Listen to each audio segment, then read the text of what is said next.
आज दुनिया से हम लड़ रहे हैं, संघर्ष कर रहे हैं। इस संघर्ष के समय में प्रार्थना एक ऐसी एकमात्र तलवार है या आयुध है या हथियार है जिससे हम इस संघर्ष में जीत को प्राप्त कर सकते हैं। प्रार्थना में शक्ति नहीं है। फिर से कहता हूं, प्रार्थना में शक्ति या ताकत नहीं है। हम भी प्रार्थनाएं करते हैं, हम भी आराधना करते हैं, हम भी घुटने टेकते हैं, लेकिन हमारे प्रार्थनाओं की उत्तर तुरंत क्यों नहीं मिल रही है?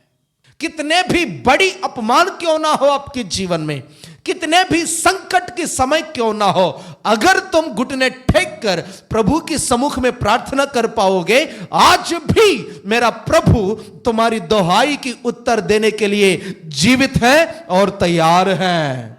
चाहे बाशान की सांड सारे उन्हें घेर क्यों ना जाए, चाहे उनकी हड्डियां उनके शरीर में से दिख क्यों ना जाए, उनकी मन पानी की जैसे बह क्यों ना जाए, फिर भी जब दाऊद घुटने टेक कर प्रभु की नाम लेकर जब वे पुकारता था, तब परमेश्वर आसमान से उनकी पुकार को सुनकर उनकी दुहाई की उत्तर जरूर देता था।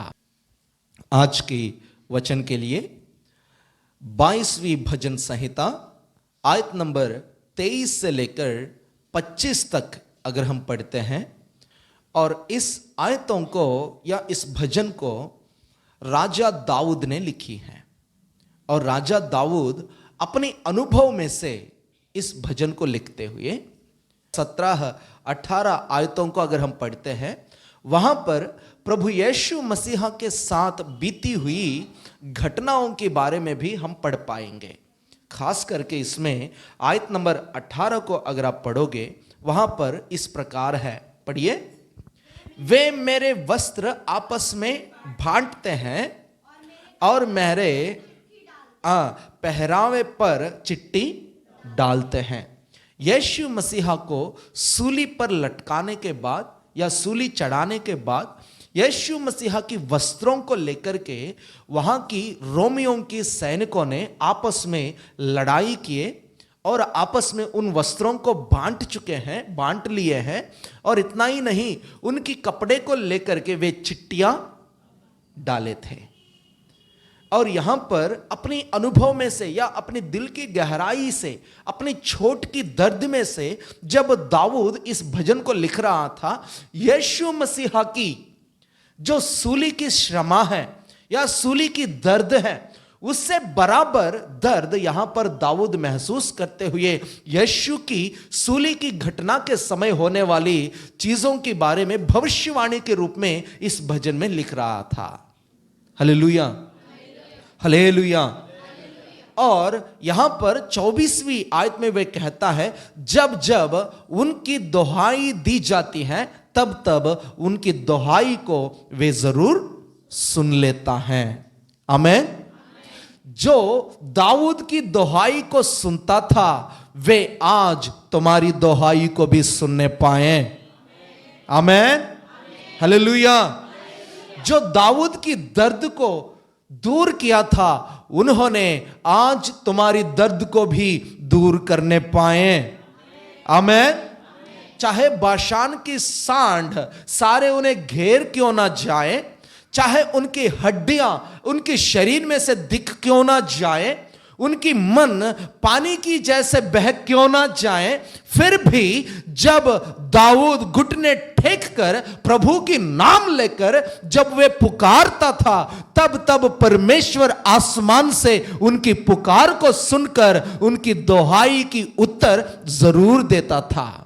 वैसे ही चाहे कितना भी दर्द क्यों ना हो तुम्हारी, कितने भी बड़ी अपमान क्यों ना हो आपके जीवन में, कितने भी संकट के समय क्यों ना हो, अगर तुम घुटने टेक कर प्रभु के सम्मुख में प्रार्थना कर पाओगे, आज भी मेरा प्रभु तुम्हारी दुहाई की उत्तर देने के लिए जीवित है और तैयार है। आमीन, हालेलुया, हालेलुया। क्योंकि हमारा परमेश्वर मृतकों का परमेश्वर नहीं परंतु जीवितों का परमेश्वर है, क्योंकि उन्होंने मृतकों में से जी उठा है। मृतकों में ढूंढने से वे तुम्हें नहीं मिलेंगे, क्योंकि वे समाधि पर फतिहा पा चुका है। आमीन, हालेलुया। तो वैसे ही यहां पर दाऊद जिस तरह अपनी दुहाई की उत्तर उनको दी जाती थी, दाऊद के जीवन में जब जब दुहाई करने पर उनको उत्तर मिल जाती थी, वैसे ही प्रभु आज भी तुम्हारी दुहाइयों को उत्तर देने के लिए तैयार है।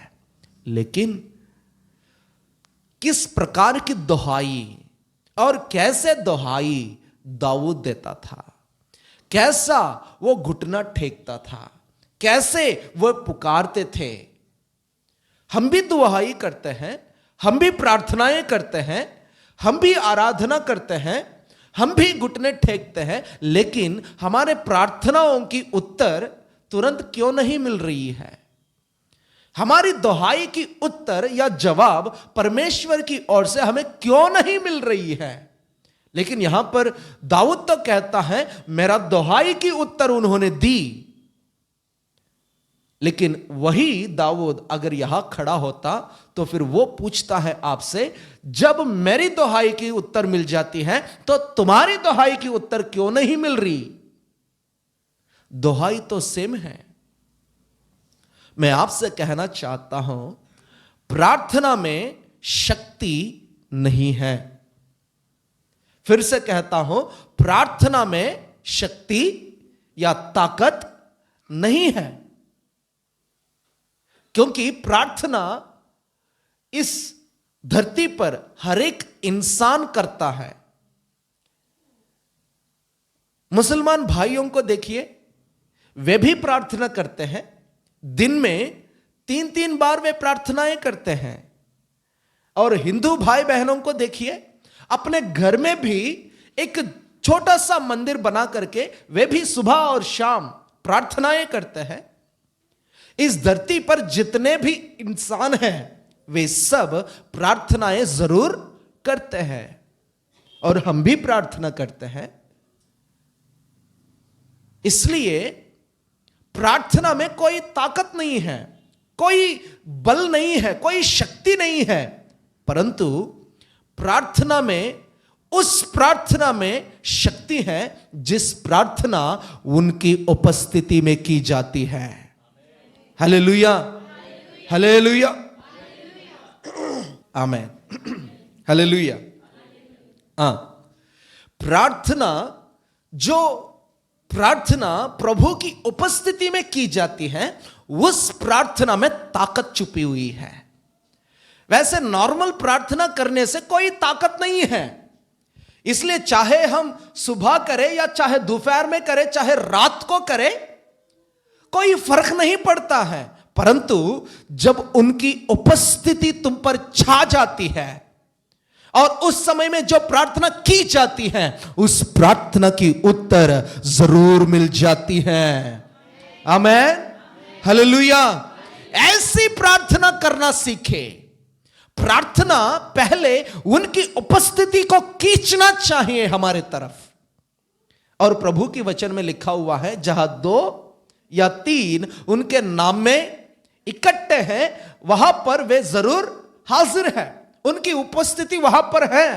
इसलिए चर्च में प्रार्थना जरूर करें, और अपने घर में भी पति और पत्नी मिलकर जब घुटने टेकते हैं, वहां पर भी परमेश्वर की उपस्थिति आ जाता है।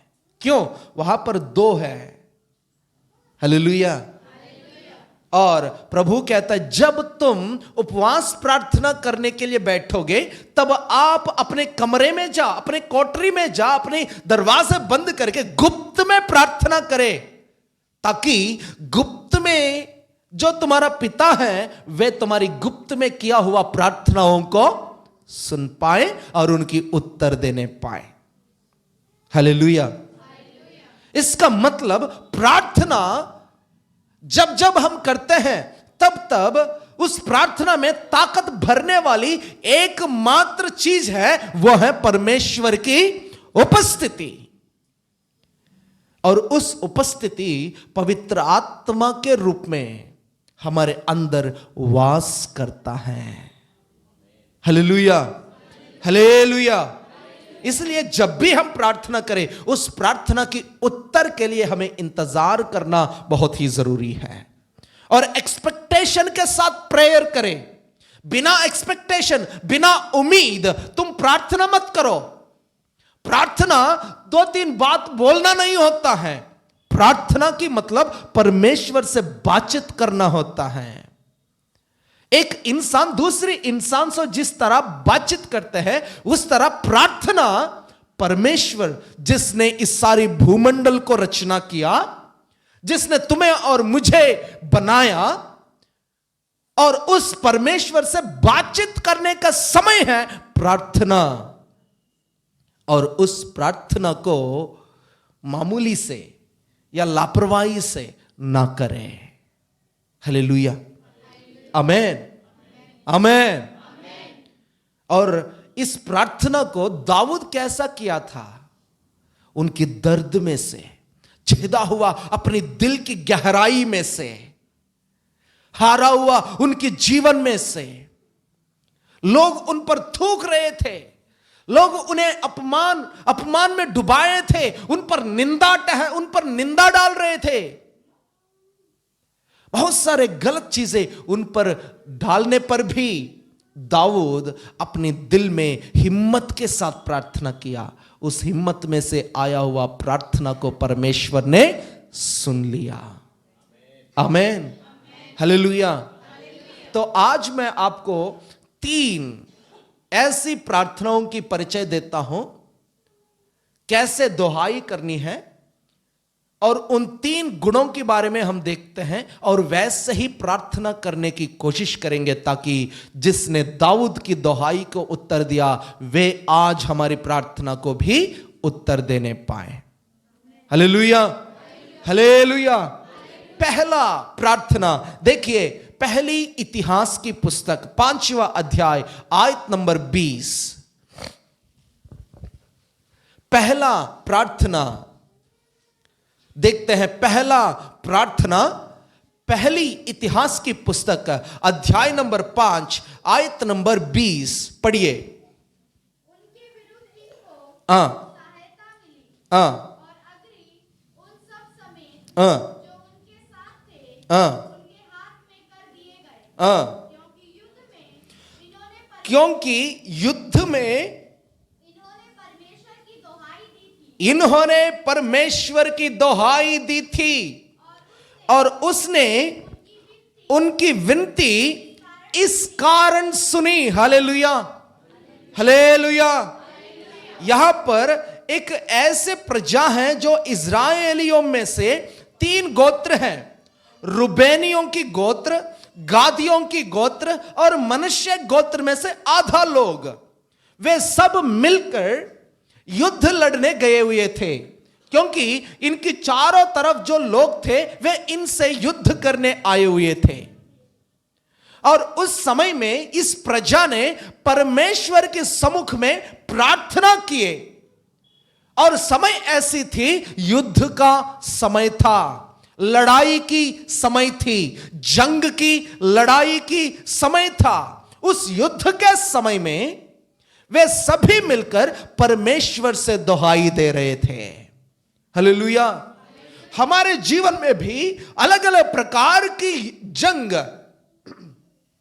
हम लड़ते हैं।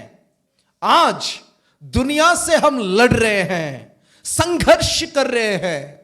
इस संघर्ष के समय में प्रार्थना एक ऐसी एकमात्र तलवार है या आयुध है या हथियार है, जिससे हम इस संघर्ष में जीत को प्राप्त कर सकते हैं। हालेलुया। प्रार्थना के बिना हम इस संघर्ष में जीत नहीं पाएंगे। प्रार्थना के बिना चाहे पढ़ाई क्यों ना हो, चाहे हमारी भविष्य बनाने की युद्ध क्यों ना हो, चाहे हमारी जीवन में अलग अलग प्रकार की चीजों को प्राप्त करने की युद्ध क्यों ना हो, उसमें जीत पाने के लिए, उस चीजों में फतिहा पाने के लिए हमें प्रार्थना करना बहुत ही जरूरी है। आमेन, हालेलुया। संघर्ष है हमारी हर एक पल, इस धरती पर हम युद्ध लड़ रहे हैं। मां और पिता अपनी बच्चों के लिए युद्ध लड़ते हैं। एक पिताजी सुबह सुबह उठते ही अपने दिन से लड़ना शुरू करता है, अपनी बच्चों के भविष्य बनाने के लिए वो लड़ना शुरू करता है। अपनी मां अपने बच्चों को संभालने के लिए सुबह उठते ही अपनी संघर्ष शुरू कर लेती हैं। हर एक बच्चा अपने भविष्य को बनाने के लिए अपने संघर्ष करते हैं। एक दूसरों से कंपटीशन इस धरती पर ज्यादा हो गया है। 60 बच्चे हैं, उन 60 बच्चों से एक बच्चा लड़ता है अपनी नंबर लाने के लिए, उसी क्लास में आगे बढ़ने के लिए। इस प्रकार हर एक दशा में, हर एक स्थिति में, हर एक इंसान, हर एक व्यक्ति संघर्ष कर रहा है। इस संघर्ष में आपको प्रार्थना करना जरूरी है। हालेलुया, आमेन। प्रार्थना करना अवश्य है। जैसे रूबेन, मनुष्य और गाद की गोत्र के लोगों ने युद्ध के समय प्रार्थना कर रहे थे, और उस समय उनकी प्रार्थना, बाइबल कहती है, उनकी प्रार्थना इसलिए सुन ली गई है। किस लिए सुन लिया गया था? देखिए उसी आयत को। युद्ध में इन्होंने परमेश्वर की दुहाई दी थी, और उसने उनकी विनती इस कारण सुनी क्योंकि इन्होंने उस पर भरोसा रखा था। हालेलुया। भरोसा के साथ प्रार्थना करना है। हमारी प्रार्थना, या जो प्रार्थना हम करते हैं, हमारी प्रार्थना भरोसा की सहित प्रार्थना होना चाहिए।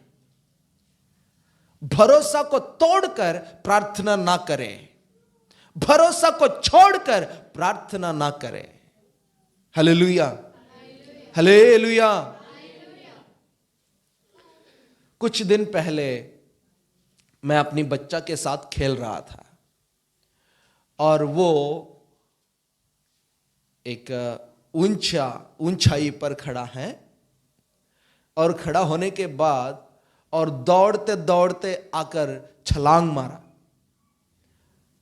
छलांग मारते ही, और वहां पर बैठा हुआ कुछ बुजुर्ग लोग थे, और चिल्लाने लगा कि अरे बच्चा गिर गया, बच्चा गिर गया।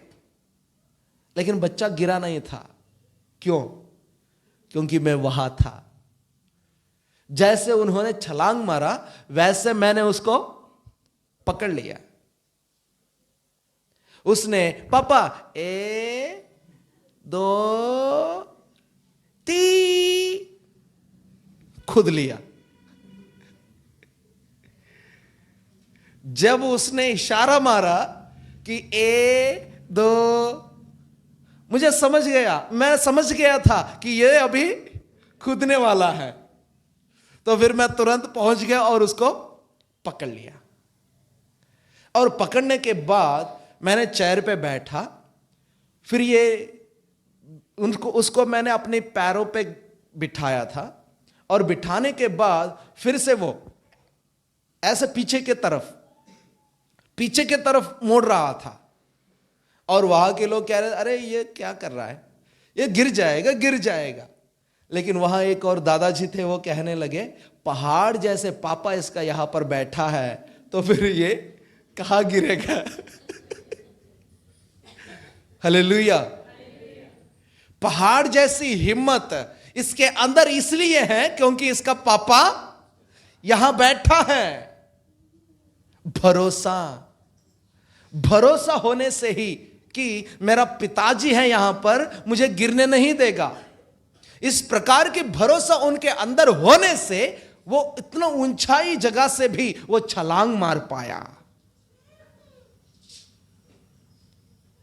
एक दिन दो दोस्त पहाड़ पे चढ़े थे खेलने, और वे दोनों सुबह चढ़े थे, बहुत देर तक उन्होंने खेल खेले, रात हो गया था। रात होने से फिर इन दोनों ने विचार कर लिया है कि चलो आज हम इसी पहाड़ पे ही, यहीं पर ही जंगल में सो जाएंगे, सुबह उठ के चले जाएंगे। क्या विचार किए हैं सोनू भाई? हैं? पहाड़ पे सो जाएंगे आज, ठीक है। तो फिर वैसे ही रात को सो गए थे। फिर सुबह सुबह ये दोनों जग के नीचे उतर रहे थे, नीचे आ रहे थे, वापस घर आ रहे थे। बहुत ज्यादा कोहरे घेरा हुआ था पूरी पहाड़ को, इसलिए रास्ता दिख नहीं रही थी। फिर भी ये एक दूसरों की हाथ पकड़कर नीचे उतरने की कोशिश कर रहे थे। इतने में एक बंदा का पैर फिसल गया। पैर फिसलने पर वो गिर गया था। दूसरा बंदा तुरंत उसका हाथ पकड़ लिया। फिर वो हाथ पकड़ के ये लटक रहा था। ये नीचे गिरने वाले थे, लेकिन ऊपर से एक दोस्त इनका हाथ पकड़ लिया था। पकड़ने के बाद फिर ये जो लटक रहा था, इनके अंदर हिम्मत नहीं हो रही थी कि मैं इसका हाथ छोड़ के, ये नीचे से ये पैर है ना, पैर हिला रहा था। उनको कुछ पत्ते लग रहे थे, उनके पैर में कुछ पत्ते लग रहे थे, टच हो रहा था उनके पैरों में। और बोल रहा था ऊपर वाले से, भाई मेरे पैरों पे ना कुछ पत्ते टच हो रहे हैं। और ऊपर वालों ने कहा उससे कि भाई नीचे है ना पेड़ है, छोटा सा पौधा सा लग रही है, मेरे को लग रहा है कि धरती ज्यादा दूर नहीं है, क्या मैं तुम्हारी हाथ छोड़ लूं? फिर वो कह रहे नहीं नहीं नहीं नहीं, हाथ मत छोड़ना, मैं मर जाऊंगा, हाथ मत छोड़ो। नहीं, धरती ज्यादा दूर नहीं है, तुम्हें कुछ नहीं होगा, मैं छोड़ रहा हूं। नहीं नहीं नहीं, मत छोड़ो। वैसे ही 2 घंटे वैसे ही वो लटका रहा और कोहरा चला गया। फिर नीचे देखा तो 1 फुट भी नहीं था, 1 फुट भी नहीं था। इस 1 फुट खुदने में उसको इतना दर्द या इतना उनको डर लगा था कि वो मर जाएंगे। क्यों? क्योंकि उनको है ना कुछ दिख नहीं रही थी, कुछ भी दिख नहीं रहा था। और अपने दोस्त कह रहे थे कि भाई ज्यादा वो नहीं है, तुम खुद सकते हो। लेकिन अपने दोस्त पर इनके अंदर भरोसा नहीं है। आज हम दे तो रहे हैं हाथ प्रभु के ओर, उनकी हाथ पकड़ तो रहे हैं, लेकिन उनकी बातों पर हम भरोसा नहीं रख पाते हैं। भरोसा ना रखने पर ना ही हम खुद पा रहे हैं, ना ही हम जीत पा रहे हैं। बीच में लटका हुआ जीवन हमारा हो गई है। बीच में लटकना नहीं। यहां पर रूबेनियों ने, गादियों ने, मनुष्यों ने, इन सभी ने मिलकर दोहाई कर रहे थे संघर्ष के समय, युद्ध के समय, और उनकी दोहाई सुन लिया गया था। क्यों? क्योंकि वे भरोसा के साथ परमेश्वर से दोहाई कर रहे थे। युद्ध का समय है, चाहिए तलवार, चाहिए ढाल, चाहिए तोप, चाहिए जुल्म, चाहिए जूते, प्रार्थना काय करे। ये कह रहे नहीं, हमें तो प्रार्थना ही चाहिए। हालेलुया, हमें प्रार्थना ही चाहिए। प्रार्थना में हमारे जीत छुपी हुई है, क्योंकि हमारी भरोसा हमारी परमेश्वर है। प्रार्थना करने से क्या तुम्हारा पिता या तो क्या तुम्हारी वो बाप आके यहां लड़ाई लड़ेगा? हां, प्रार्थना करने से सच में हमारी बाप मैदान में उतरेंगे शत्रु से लड़ने। Hallelujah, hallelujah. जन्म दिया हुआ हमारी पिता कुछ समय के बाद हमारी हाथ छोड़ सकता है, दूध पीता हुआ बच्चा को अपनी मां भूल सकती है, लेकिन जिसने तुम्हारी सूरत को अपनी हथेली में खुद रखा है, वे तुम्हें कभी नहीं भूलेंगे, कभी नहीं छोड़ेंगे। तुम्हारी भरोसा उन पर होना चाहिए। उस भरोसे के साथ दुआ करने पर तुम्हारी प्रार्थना की उत्तर तुम देख पाएंगे। आमीन, हालेलुया। प्रार्थना का उत्तर देखने के लिए सबसे पहले हमारी दिल में क्या होना चाहिए? भरोसा। भरोसा सहित प्रार्थना, भरोसा से भरा हुआ प्रार्थना तुम्हें करनी चाहिए। भरोसा किस पर?